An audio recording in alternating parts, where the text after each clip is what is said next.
Belajar sosiologi itu asyik, seru, dan menyenangkan. Yuk, kita pelajari bareng. Halo semua, pernah nggak sih kepikiran kalau hidup kita ini sebetulnya diatur sama banyak banget aturan yang nggak kelihatan? Nah, hari ini kita bakal kupas tuntas aturan-aturan tak terlihat itu. Mulai dari cara kita makan sampai hukum yang mengikat kita semua. Pasti pernah kan momen dimana kita jadi serba salah, canggung gitu. Misalnya pas ada yang ngobrol kenceng banget di perpustakaan atau ada yang nyerobot antrian.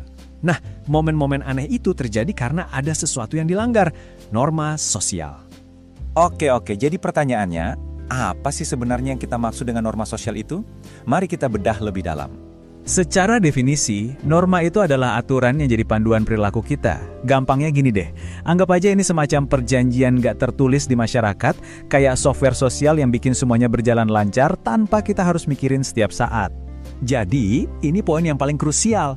Tanpa norma, dunia bisa jadi kacau balau loh. Norma itu ngasih kita semacam kemampuan buat nebak apa yang bakal dilakuin orang lain. Nah, inilah yang bikin interaksi sosial jadi mungkin dan gak bikin kita capek mental.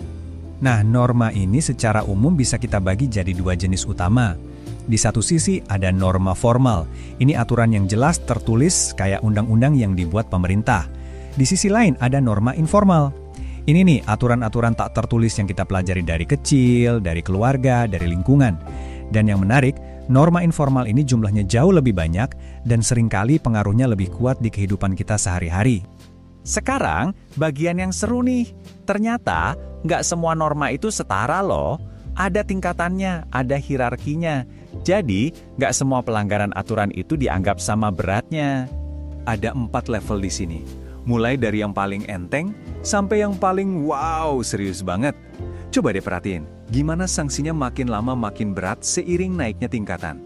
Dari yang cuma diejek, sampai bisa dikucilkan dari masyarakat. Yuk kita bedah satu persatu, mulai dari yang paling ringan.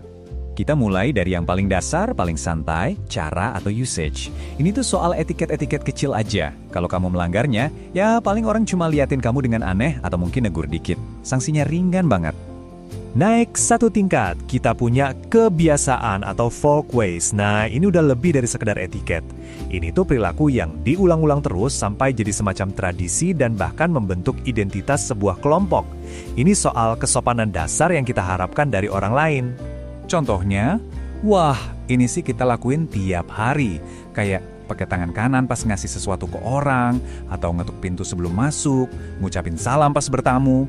Kebiasaan-kebiasaan kecil kayak gini yang bikin interaksi